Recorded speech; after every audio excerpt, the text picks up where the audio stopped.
Bienvenue sur Comment t'as fait, le podcast de ceux qui veulent comprendre concrètement comment les autres ont fait. Je m'appelle Julien Hatton, je suis cofondateur de l'agence de communication BuzzNative et je vous propose de partir ensemble à la rencontre d'entrepreneurs et dirigeants passionnés et passionnants, pas toujours dans la lumière, mais qui font pourtant rayonner leur structure et leurs équipes. À ces profils au parcours non linéaire, audacieux ou encore atypiques, je n'ai qu'une seule envie, leur poser la question « Comment t'as fait ?» Si vous aussi auditeur, vous rêvez de découvrir les coulisses et le quotidien de nos invités, que vous soyez entrepreneur averti, débutant ou en devenir, abonnez-vous et embarquez avec moi chaque semaine pour des épisodes d'1 heure qui vous feront gagner des années d'expérience. C'est parti. Le business des agences, c'est un business d'offre et de demande.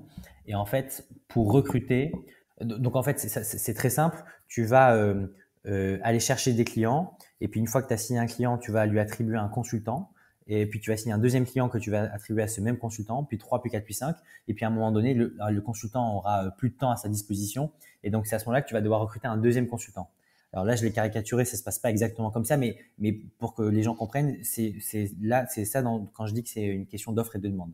Et donc, nous, pour qu'on grossisse, par définition, on devait d'abord acquérir des clients pour ensuite pouvoir les attribuer à des consultants.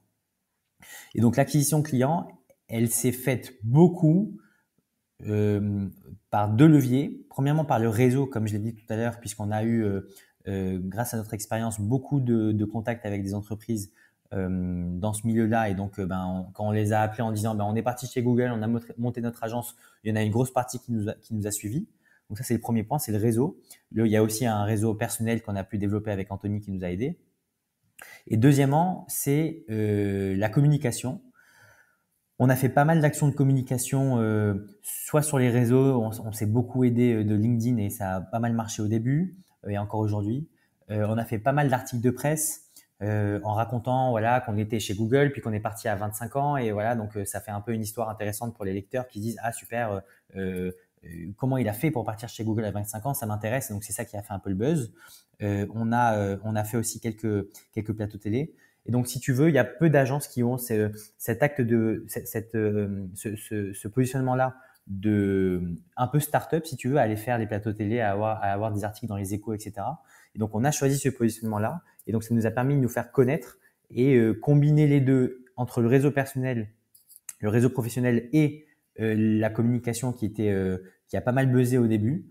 Ça nous a donné vite une place sur le marché. Et donc, c'est ça qu'on a vite acquis des clients au fur et à mesure. Et donc, comme je t'ai expliqué tout à l'heure, vu qu'on a commencé à acquérir des clients, on a dû derrière recruter des consultants. Et puis après, la machine était lancée et ça a augmenté progressivement.